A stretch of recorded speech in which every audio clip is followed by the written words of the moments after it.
미국 주식도 상승, 하락, 방향 투자하세요. 미국 주식 옵션 수수료 계약당 1달러, 실시간 시세 최대 6개월 무료, 거래 시 300만 원 혜택까지. 자세한 사항은 이벤트 내용을 확인하세요. 미국 주식 옵션 거래도 역시 키움증권. 지금 바로 신청하세요. 이게 제목이 A Recession Could Be Coming입니다. 그러니까 경기 침체는 올 거다. 근데 이제 그렇다고 이제 뭡니까? 그 시장을 늦추진 못한다. 현재 대부분 소프트 랜딩 내지 뭐 거의 약하게 지나가는 거에 대해서 대부분 기대를 하고 있는 건데 지금의 의견도 그런 내용이고요. 현재 그 금리 인상을 하고 대부분 그 18개월 이내에 경기 침체가 발생한 경우가 한 번밖에 없었기 때문에 지금은 그 주식 시장을 이렇게 멈추게 할 그런 요인이 되지 않는다. 그래서 과거 이제 최장 기간, 그러니까 금리 인상 이후에 경기 침체가 온 그 짧은 기간은 19개월이고요. 그 다음에 가장 긴 기간은 28개월 지나서 왔습니다. 그래서 현재 이제 뭐 작년부터 해서 계산하면은 13개월 지나가고 있어서 아직 하반기까지 이제 여유가 있다고 보는 거죠. 그래서 어, 하- 한 번밖에 안 일어났지만 일어날 수는 있어요. 일어날 수는 있지만 현재 상황은 그렇지 않는 것 같고 그래서 대부분 그 상반기에 침체가 뭐 약간 완만하게 온다고 가정하게 되면 대부분 5천에서 5,100을 이야기합니다. 그래서 현재까지는 이제 뭐 5,100까지는 보고 있는 것 같고요. 어, 이게 만약 약세장이 된다, 24년이 다시 이제 시장이 조정을 받은다, 이렇게 생각하게 되면, 이게 지금 6년 내 네 번째 하락장이 되는 거거든요. 만약에 내년에 약세장이 들어가면, 그런 경우는 역사적으로 네버 단 한 번도 없었습니다. 그래서 단기간에 이렇게 그 하락장이 많은 경우가 없었기 때문에 2024년이 약세장이 될 수 없는 그런 거다. 없었던 거를 있게 하려면은 외부적인 어떤 강한 그 충격이 있어야 되는데 그 충격이 없으라는 법은 없지만 현재 어떤 과거의 어떤 모습만 보면 그럴 가능성은 매우 적다라고 보시면 될 것 같고요. 야데니에서도 지금 보는 그 차트가 대부분 이런 모양을 이제 그 삼각형이죠. 수렴하는 과정이라고 보시면 됩니다. 그러니까 이 고점이 낮아지고 있죠. 이렇게 고점이 낮아지고 저점이 올라가고 있는 이렇게 해서 결국에 수렴하고 방향을 정하는 그런 모습을 보인다는 건데 야데니 쪽은 뭐 여전히 강세장의 모습이죠. 그래서 어, 이런 흐름 쪽에서 이제 다음 모습까지 이제 올라올 수 있다. 여기 5천까지도 이제 바라볼 수 있다라고 보시면은 될 것 같습니다. 자, 그런 상황에서 일단 어제의 그 소비자 지출과 관련해서 지금 이 자료는 뭐냐면 과거 그러니까 이 한 20년 넘게 그 23년 정도 되죠. 23년 조금 안 되죠. 일단 이 자료가 밑에가 빨간색이 부채입니다. 그러니까 미국 가계의 부채는 거의 변화가 없어요. 그죠? 거의 변화가 없고, 자산은 이렇게 늘어났습니다. 그러다 보니까 이제, 그러니까 사람들의 어떤 소비가 생각만큼 급하게 줄지 않는 거죠. 부의 효과도 여전히 좀 아직 있는 것 같고, 전체적으로. 그러니까 그래서 생각보다 가계가 나은 상황이다. 그렇게 좀 보면 될 것 같고요. 그 대신 앞서도 그 BNPL 이야기했지만 신용카드 지출도 많다. 그래서 약간의 이제 뭐 빚으로 뭐 소비를 하는 그런 경향이 좀 많죠. 네, 이게 그 성향이 좀 다른 그런 거지 않나. 일단 뭐 국내 같으면은 신용카드 사용을 막 줄이고, 뭐, 체크카드를 쓴다든가, 금액을 한정시키고 소비를 막 줄이는 그런 게 나오지만, 아직까지는 일자리나, 그러니까 자기 잡에 대한 어떤 그 안정성, 그리고 이래, 잡을 구하기가 쉬우면, 일자리를 구하기 쉬우면, 그렇게까지 소비를 줄이지 않겠죠. 다만, 그렇게 유연하고 그런 상황이 좋은 미국과 달리 이제 국내 같으면, 혹시나 이제 그 잡을, 그 일자리에서 해고당하나 하거나 뭐 잡을 잃게 되면, 상황이 급격하게 안 좋아지잖아요. 그런 패턴이 좀 다르지 않나라는 생각이 들고요. 그 다음은, 특징적인 게 이제 신규 주택 9월 주택 가격도 나오겠지만 일단 신규 주택 가격이 이 자료에 따르면은 지난해보다 18% 하락했습니다. 이게 지금 작년 이맘때 그 신규 주택 가격이 49만 6,800달러였어요. 근데 이게 지금 한 약 9만 달러 정도, 약 9만 달러 하락해서 40만 9,300달러로 떨어진 거거든요. 그러니까 한 9만 달러면은 우리 돈으로 뭐, 얼마죠? 한 1억이 넘게, 아니다. 맞나요? 한 네. 1억 네, 3천 뭐 그 이렇게 정도 치하죠. 떨어진 네. 거죠. 일단 그 가격 자체는 그 좀 이렇게 떨어지고, 국내도 보면 아파트 뭐 호가 없이 떨어진다는 데도 많긴 한데, 어쨌든 현재 사상 최대 폭의 하락을 보이고 있고, 이 폭이 그 1965년 이후로, 최대로 이제 하락폭을 기록한 모습이고요. 금융위기 때도 그때 부동산 위기였지만 15%밖에 하락을 안 했는데 의외로 하락을 많이 했다. 왜 하락을 많이 했냐? 어제도 이야기했지만 집을 사는데 현금을 주고 사는 사람이 많이 늘어나고 살 사람은 살 수 있는데 그 다른 그러니까 소위 말하는 모기지로 부채를 일으켜서 사야 되는 어, 담보대출을 끼고 사야 되는 사람들이 못 사서 수요가 생각보다 이제 없는 게 아닌가.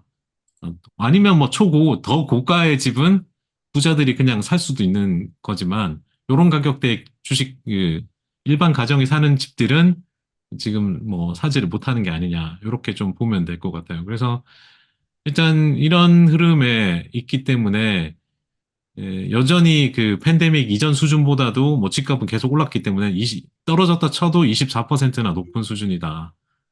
그리고 앞서 말했던 모기지 수요도 이제 최저치에 있기 때문에 결국에는 좀 어려워지는 게 아니냐. 그러니까 무슨 뜻이냐면 그 뒤로 뒤로 갈수록 상황을 어렵게 만들고 가는 어떤 원인이 될 수도 있겠다라고 좀 볼 수 있는 거죠. 이런 것도 이제 이런 거는 얼핏 보면은 뭐 그 현재 상황에서는 어떤 영향을 안 미치지만 어떤 그 향후에 가서는 이게 결국 그 영향을 줄 수도 있는 그런 모습을 볼 수도 있다라고 보면 되고요. 그다음에 최근에 어, SOFR 스왑 스프레드라는 게 있어요. 이게 뭐냐면은 Secured Overnight Financing Rate라고 해서, 그러니까 하루 지난 이 자금을 빌리는 데 있어서 그 하루를 지나서 이렇게 그러니까 자금 조달하는데 그 금리거든요. 은행 같은 데서. 그래서 이게 지금 보시면은 이렇게 확대되고 있어요. 이게 벌어지고 있는 여기 그림에서. 그러니까 이 스왑 스프레드가 확대된다는 뜻은 이게 지금 마이너스로 이렇게 확대되는 거죠. 그러니까 2년, 5년, 10년인데 이게 이 SOFR 스왑이 스프레드가 뭐냐면 이 SOFR 스왑 수익률이 약간 그 동일한 만기 2년짜리, 뭐 5년짜리, 10년짜리 국채 수익률 간의 스프레드 차이거든요. 그래서 이게 넓어지면 스프레드가 확대된다는 뜻은 스프레드가 커지니까 그러니까 채권에 투자하는 사람들이 뭘 원하느냐? 당연히 높은 프리미엄을 요구하는 거죠. 그러니까 높은 프리미엄을 요구한다는 뜻이에요. 그래서 그 뜻은 높은 프리미엄을 요구한다는 뜻은 경제가 불확실한 시기에 그러니까 이 그러니까 위험하다, 좀 더 위험하기 때문에 위험 자산에 더 높은 프리미엄을 요구하는 거거든요. 그러니까 그 원인에는 가장 큰 게 뭐 국채 발행이죠. 채권 발행 압력이 있고 그 다음에 그러니까 주식과 달리 채권 투자자들은 경기 침체 위험을 여전히 우려하는 거죠. 그러니까 채권 시장을 보는 시각하고 채권 시장에서 보는 경제를 보는 시각과 주식 시장에 참여하는 사람들이 보는 시각이 아직까지는 조금 차이가 있다라고 보시면 될 것 같고요. 그래서 현재 투자자 입장에서 결국 어, 뭐 TLT나 TMF를 뭐 계속 산다는 사람들의 입장에서 약간 장기 채권 투자에 있어서 이 상황이 스프레드가 계속 벌어지면 약간 더 또 신중해야 된다. 음, 지금부터 막 사들어가야 된다라는 그림은 아니라는 거죠, 이 그림이. 그래서 그렇게 좀 보면 될 것 같고요. 그러니까 지금 시장은 되게 안 좋은 것도 가끔씩 나오기 때문에 그런 부분을 좀 보면 되는데, 그 다음도 이제 그렇게 좋은 내용은 아니죠. 이 뱅크 오브 아메리카의 여기 자료가 뭐냐면, 이 과거에는 경기 침체가 일어났을 때 실업률이 막 높아졌기 때문에 그때 어떻게 정부가 큰 재정 적자를 내죠. 그래서 경기 부양시키고 실업률을 줄이는 그런 형태로 가는데 지금은 실업률이 이렇게 어, 낮은데도 불구하고 재정 적자를 막 내고 있는 상황인 거예요. 그러니까 그러면은 내년에 어떻게든 뭐 소프트 랜딩이든 상황이 좀 혹시나 더 안 좋은 쪽으로 갔을 때 향후 재정 적자를 더 못 낼 거 아닙니까? 낼 수가 없는 상황에서 어떻게 성장을 이룰 것인가? 그러니까 만약에 잘못돼서 재정 적자를 더 못 내는 그런 상황이 오면 그 다음이 좀 불안한 거죠. 그런 부분도 좀 있다. 그래서 어, 이런 거를 좀 생각해 봐야 된다는 거죠. 그래서 뭐 현재 반대로 말하면은 실업률이 이제 높아졌을 때 지출이 감소하니까 이게 지금 유동성하고 지출을 촉진하기 위해서 정부가 재정을 늘려야 되는데 이걸 못 늘리게 되는 거죠. 그러면은 현재의 이런 부양적인 상황에서 향후에는 더 느려질 가능성 이런 걸 우려하는 거죠. 어, 그렇게 보면 되고요. 네, 오늘 제가 적었던 그 내용인데 이것도 뱅크 오브 아메리카에서 그 10가지 테마를 2024년 10가지 테마의 제목으로 써놓은 게, 2024년은 착륙의 해다, 뭐 랜딩의 해다, 뭐 이런 거예요. 그러니까 결국에는 경기가 하강하는 거에 어떤 식으로 하강할 건지에 대한 이야기인데, 2024년은 결국 전 세계적으로 뭐 인플레이션이 지금 전체적으로 다 하락하는 그런 국면에 있잖아요. 어디 하나 그렇게 뭐 갑자기 물가가 오르는 국가는 없으니까.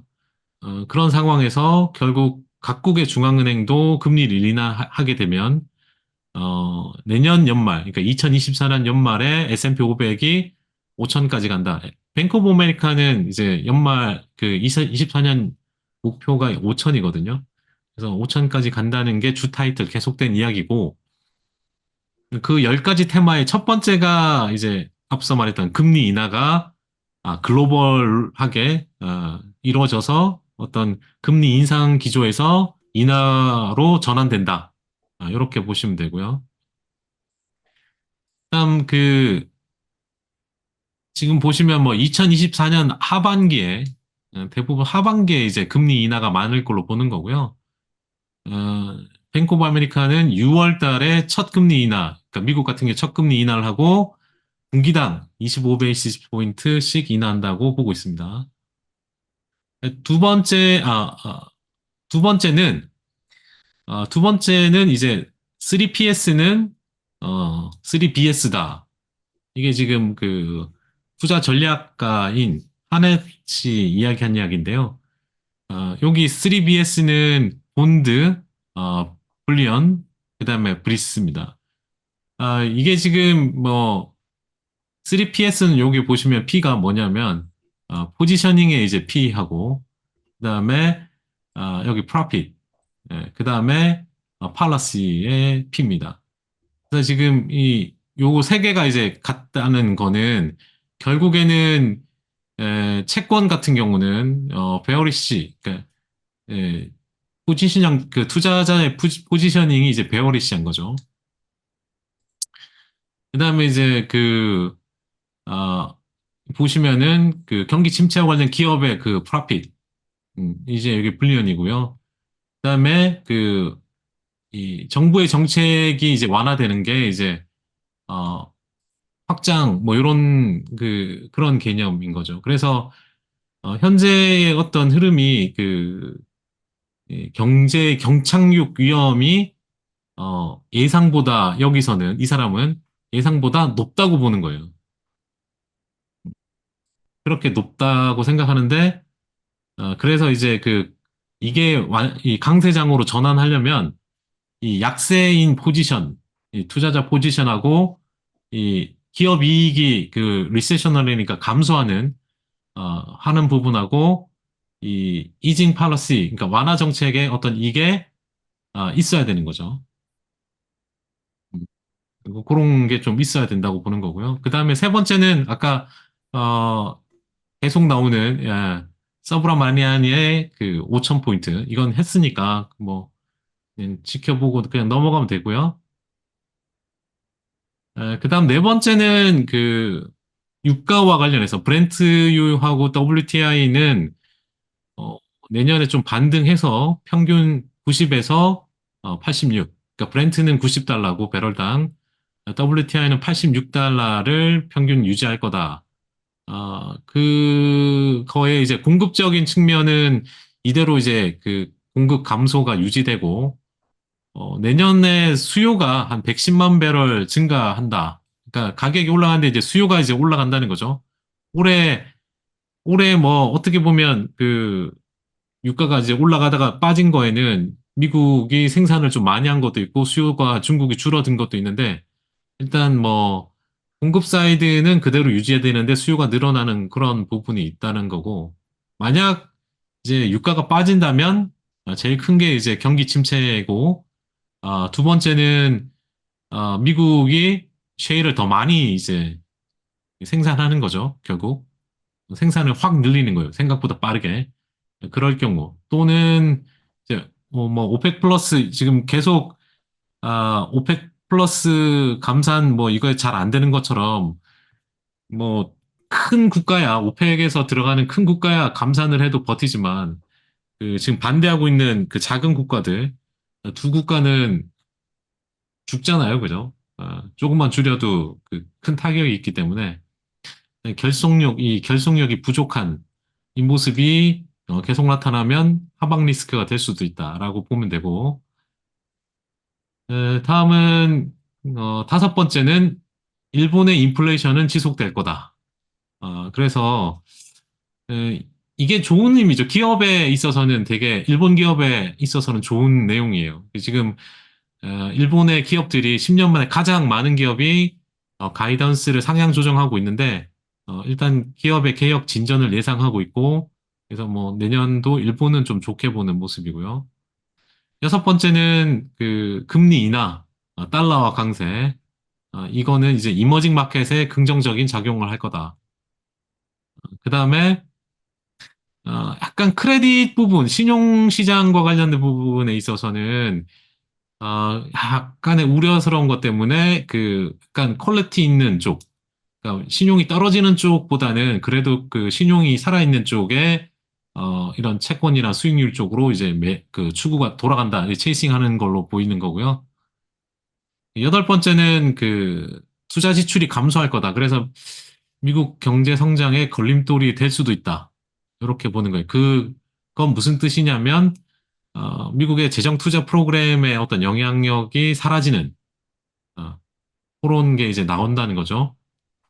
이게 지금 뭐 어떻게 보면 미국 현재의 어떤 어, 경기 부양의 돈으로 이제 좀 많이 올라왔던 게 좀 사라지는 부분이 있는데 소비 부분은 둔화되지만 폭락하진 않을 거기 때문에 요거는 크게 영향을 안 줄 것 같은데 일단 이 재정 투자 쪽이 좀 우려스럽다고 보고 있는 거고요.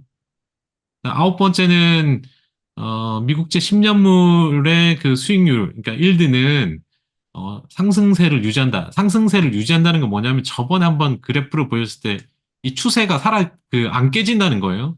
그러니까 지금 이게 이렇게 추세가 이렇게 올라갔다가 내려오는 그 과정 중에 있잖아요.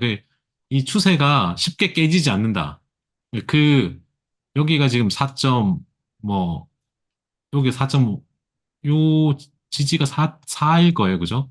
그러니까 여기가 지금 한 4.5가, 4, 5가 되니까. 그래서 이게 지금 이 밑으로, 4 밑으로 잘 안 깨진다는 뜻은 이 재정 스탠스가 악화되는 거죠. 결국 미국의 국채 발행 부분하고 그다음에 국채를 사주는 순투자 포지션 악화는 뭐 중국은 계속 팔고 있죠. 일본도 못 사주죠. 그러다 보니까 요런 그 수급적인 면에서 악화되는 거. 그다음에 이제 듀레이션하고 인플레이션 리스크. 이게 이제 더 위험한 쪽으로 이제 움직일 거다라고 보는 거고요. 열 번째는 그 정책의 불확실성이 올라간다.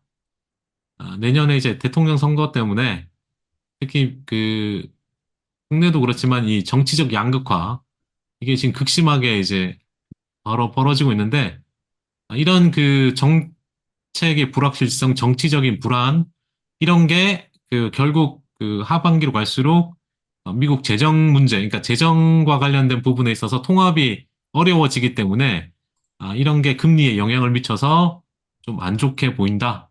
이렇게 좀 보면 될 것 같습니다. 그래서 뱅크 오브 아메리카에서 보는 그 내년 24년에 대한 내용인데 그 나쁜 부분은 거의 하반기에 몰려 있다. 그러니까 하반기는 그러니까 상반기까지 좀 뭐 그 시장이 좀 오르는 거를 좀 즐기다가 하반기로 접어들수록 좀 조심을 하자.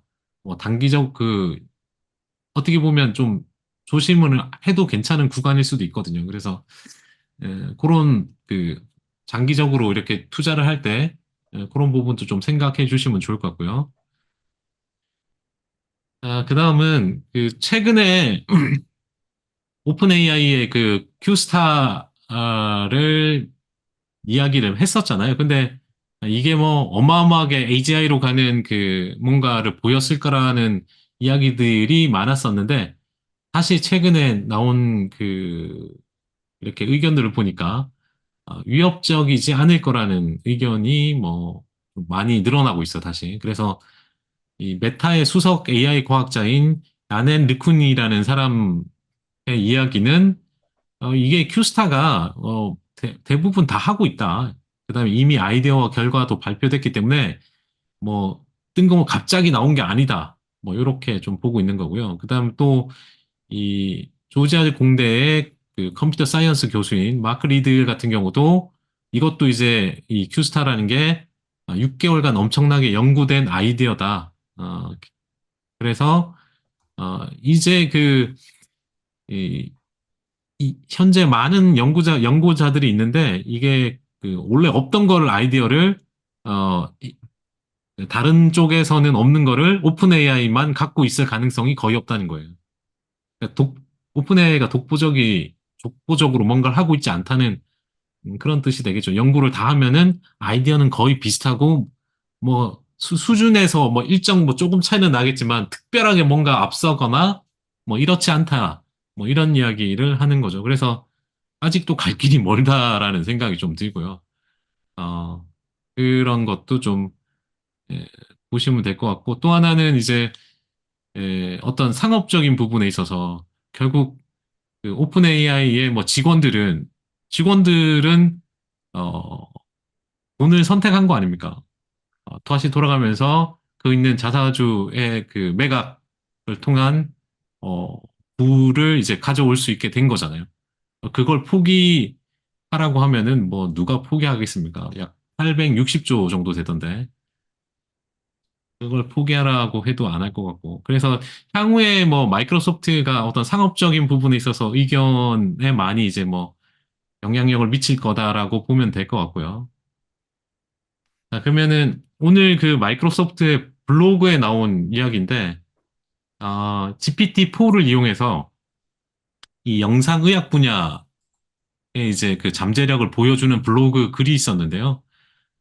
여기 보면 레디올러지라고 해서 방사선. 그러니까 이 GPT-4를 통해서 그 방사선 전문의, 그 국내에 보면은 방사선 전문의 CT나 뭐 이런 거 찍을 때 보면 그 판독하는 분들이 따로 있잖아요. 그걸 방사선 전문의가 이게 내용을 그 분석하지 않습니까? 그거를 GPT-4가 한 게 비슷하거나 더 우수한 것으로 나타났다.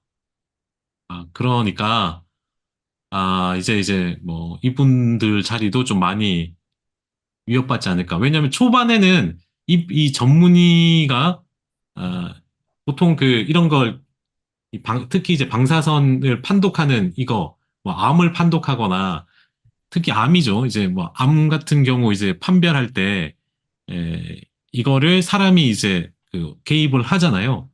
그리고 이게 맞다 아니다를 판독을 훈련을 수만 장을 돌려가지고 하는데 그것도 좀 모자란데 여기 GPT-4는 일단 비슷한 거나 조금 나은 수준까지 갔다고 하지만 더 이제 그 확률이 높이려면 소위 말하는 합성 데이터를 통해서 얘가 그 구조, 그러니까 암 세포 조직 구조도 이렇게 만들어내고 그려낼 수도 있어야 되고 정확한 그런 걸 이제 할 수도 있어야 되는 거죠.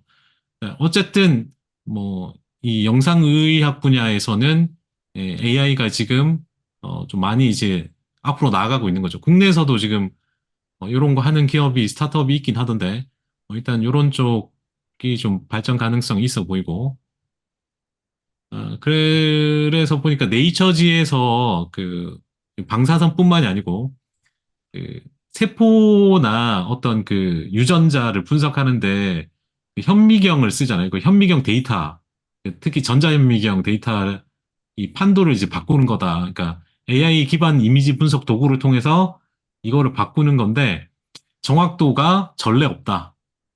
상당히 높아지고 있다고 지금 그 네이처지에 지금 올라온 글이 있더라고요. 그래서 이 현미경 검사 이미지를 분석하는 데 사용하는데 이 알고리즘을 통해서 연구자가 수동으로 이렇게 분석하는 것보다 당연히 더 속도도 빠르겠죠, 그죠? 그 이미지를 기록하고 하는 것도 있어서 자동으로 세포의 어떤 그 움직임이나 뭐 세포와 관련된 그런 거를 자동으로 이제 찾고 추적하는 그런 거를 할 수 있다고 합니다. 이렇게 되면 이런 쪽은 결국 그 약학 뭐 이런 어, 헬스케어 쪽에 많은 뭐 또 도움이 되겠죠. 일단 그런 부분에 있어서 상당히 커지는 부분이 좀 있을 것 같고요. 지금 계속 하는 건 AI의 사용 사례 위주로 좀 하는 거예요. 그래서 제가 빨리 하는데 다음은 아마존 같은 경우는 그 지금 보면 어, 이, 자 보면 여기 그림 동영상 지금 움직이죠. 그래서 얘가 이제 월 수요도 예측을 해주고요. 배송 라우팅도 해주고 주문 처리를 위한 로봇 도우미도 조금 있으면 나올 거예요. 그다음에 여기 보시는 AI 기반 비전 지원도 지원합니다. 이게 더 자동화가 되면 더 없어지는 거죠. 이런 게 뭐 로봇도 들어가고 이런 로봇도 있고요. 이런 로봇도 있고 나중에 찾아보세요. 지금 시간이 없으니까. 그 다음은 이제 그 미 국방부에서 아 리플리케이터라는 이니셔티브를 발표했어요. 이 자료도 지금 이것도 영상인데 이렇게 발표 AP 뉴스에서 나오는 걸 가져왔는데 이 전투원이나 이 전달, 속도, 규모, 그러니까 전쟁하는 데 있어서 이게 지금 상당히 바뀌는 부분이에요. 그러니까 최근에 그 전투의 접근 방식이 예, 바뀌는 거, 최신 버전으로 바뀌는 건데 약간의 중국을 의식하는 거죠. 잠재적 위협으로. 그게 특히 뭐 아시겠지만 2027년에 중국의 대만 침공과 관련해서 이 규모 확장 면에 있어서 하는 거예요. 특히 이거와 관련된 게 뭐냐면 자율주행 드론이에요. 그리고 자율주행 시스템 네트워크 개발이거든요. 지금 나오는 이 그림들이죠. 근데 이런 게 지금 중요한 이유가 아, 규모를 확장하기에는 아, 이제는 못 쫓아가는 거예요. 그래서 소프트웨어적으로 이제 넘어가는 거죠. 이런 게 있는데 중요한 거는 이게 뭐냐면 지금 미국도 주둔 미군 기지가 지금 많이 줄어들고 있어요. 그러니까 하늘색이 1,000명 이상의 주둔 지역이죠. 한국, 일본은 당연히 많고, 미국 그 유럽에 좀 들어가 있고요. 보라색이 거의 군사기지만 사용해 지금 줄어들고 있는데, 그러니까 미군을 그 피해를 줄이면서 인명 피해도 줄이면서 할 수 있는 게 결국 드론이기 때문에 드론을 통한 원격 지원, 통한인데 어쨌든 원격 지원을 해서 전쟁을 이기는 이번에 뭐 그 우크라이나가 대표적인 거죠. 우크라이나의 그 전차 한 대가 러시아의 전차 14대를 격파하는 그런 게 영상이 있었는데 그 영상을 보면은 결국 드론을 통한 그 적이 있었어요. 정확한 식별이 있었거든요. 예, 그래서 이런 게 지금 많이 바뀌는 내용이다라고 보시면 되고 그거 관련해서 이제 팔란티어가 발표한 내용이 있는데 팔란티어 거버먼트 웹 서비스라고 해서 PGWS라는 게 있습니다. 이 패드 스타트, 아폴로, 그다음에 온톨로지 SDK를 합쳐서 요거라 부르는데 이게 어떻게 비유했냐면 마이크로소프트 윈도우즈가 애저로 전환하는 순간 주가가 엄청 많이 올랐죠. 그죠? 근데 자기들도 이제 운영 체제가 클라우드 컴퓨팅으로 이제 바뀌는 순간이다. 그래서 고담 파운드리가 PGWS로 이제 바뀌는 순간이다라고 이야기하고 있습니다. 이런 게 지금 계속 그 늘어나고 있어요. 그러니까 하드웨어적인 부분에서 소프트웨어의 통합이 필요해요. 그러니까 이 국방에 뭐 해외에 나가는 그 해외 기업도 해외 국가도 마찬가지인데 이게 빨리 일어나야 된다는 거죠. 그게 이제 하려는 게 그 팔란티어가 하려는 게 이쪽이다라고 보시면 되고요. 다음은 그 셀시어스와 관련해서 지금 이게 그 기사 제목 여기가 캐피탈 힐이니까 국회 그 의사당에 지금 여기도 그 여기 지금 자판기가 들어왔는데 지금 국회의사당 직원들 뭐 국회의원들이 여기에 또 열광한다는 뭐 그런 기사였는데 제목이 그 내용이 이거 주가 이겁니다. 이 카페인에 대한 열망 거기에 다이어트에 대한 필사적인 미국인들의 최적의 지점이 셀시어스다. 그래서 현재 그 다이어트 효과도 뭐 있다는 그런 이야기를 계속 뭐 하더라고요. 그런 것도 있기 때문에 셀시어스 뭐 계속적으로 열풍이 불지 않을까 싶고 마지막은 디스케일러와 관련해서 뭐 숫자는 빼고요. 아까 설명했던 것 중에 그 청구서 빌링 가이던스가 안 좋았기 때문에 좀 빠지는데 실제 실적은 좋았고 또 하나가 이 새로운 팀 그 CRO하고 CMO가 바뀌면서 이 연간 가이던스를 상향 조정을 할 수가 없었어요. 그러니까 그런 상황이었고 그래서 예산 책정 부분도 이제 좀 그런 부분이 있었죠. 또 그러니까 결국에는 실적이 좋음에도 불구하고 못 간 거는 물컵에 물이 반밖에 못 찼어? 뭐 이런 거랑 똑같은 거예요. 그러니까 반이나 찼어가 아니라 반밖에 못 찼다는 뭐 그런 관점에서 좀 보시면 될 것 같아요. 같은 현상에 대해서 보는 시각이 좀 다르다라고 보시면은 될 것 같습니다.